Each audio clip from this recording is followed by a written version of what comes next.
Hi there my friends, I'm Marina Viatkina. Thank you for signing up for my channel which is all about art. Today I'm back with another art history and venue tours video. This time I headed to Frankfurt, Germany on my art collection business. And of course I couldn't miss their famous Stdel Museum. You wouldn't believe what I've seen there. That's coming up.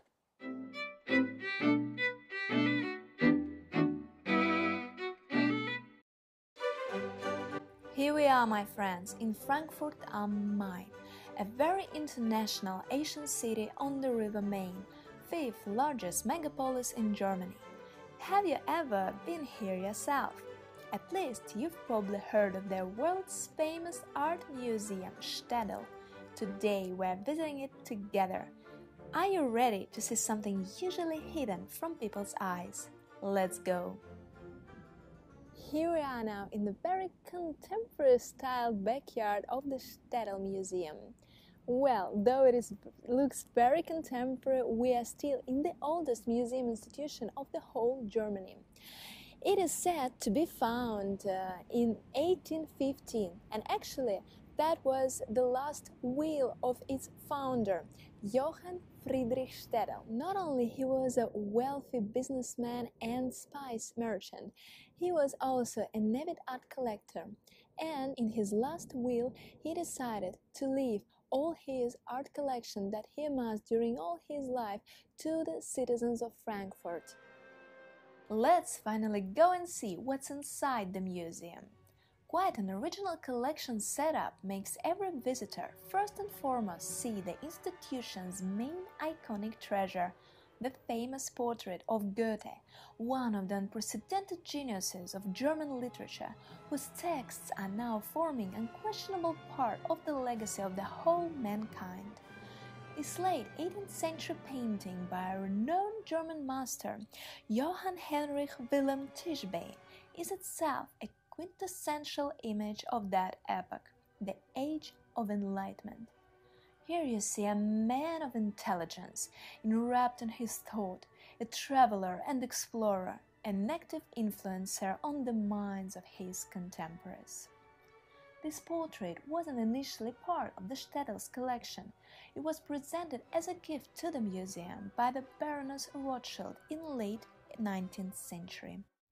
With his last will, Johann Friedrich Staedel set a very good example to other wealthy citizens. Many more of them, including Rothschilds, who were initially from Frankfurt, donated other significant artworks to the museum, and that's how the city got one of the best art collections in the whole country.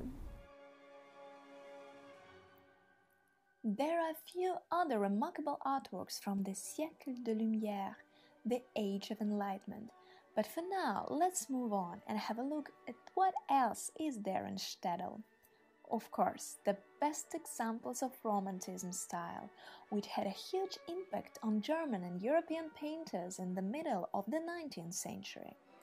By the way, you've probably noticed there are no crowds in the museum, and though the collection is relatively moderate comparing to the world's biggest museums, almost all genres of paintings from across all Europe are represented here by particular masterpieces of iconic artists, starting from Proto-Renaissance epoch up to Baroque masters, and then even art of 20th and 21st century.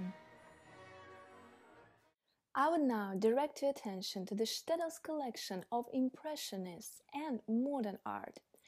Household names and their outstanding paintings are a real attraction, though there are only very few of them. But that has not always been the case. In 1937, the Degenerate Art campaign led to substantial losses in the department of modern art.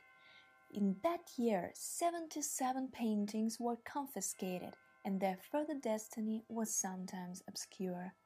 Collections from many German museums were dispersed, and some of them, about 4,000 works, were even intentionally destroyed by the fire in Berlin. Frankfurt itself was also an active scene of such irreparable acts of vandalism. You now see the memorial place of the central square, where in 1933 Nazi-influenced students burned thousands of then-thought anti-German spirit books.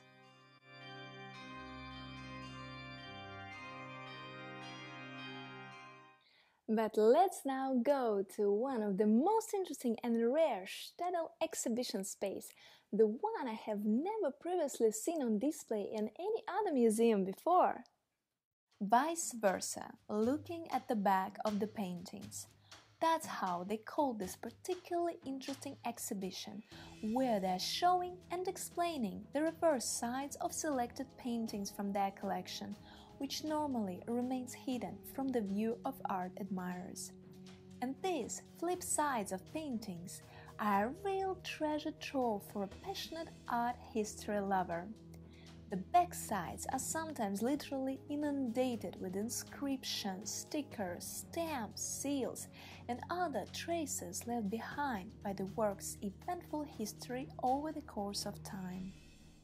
And that is the best source for an art researcher like me to dig down the provenance of the artwork in question and make my own forensic research of it. Sounds like a detective thing, isn't it? And that's what I was also doing while in Germany, examining backsides of some paintings from my collection, conducting UV light examination. All that to uncover the so far unknown details of my hidden gems. A separate video of my findings of that remarkable artwork is in the pipeline. And that's it for tonight, my friends. Be curious, stay hungry for discoveries, and sign up for my channel. The best is yet to come. Ciao, ciao!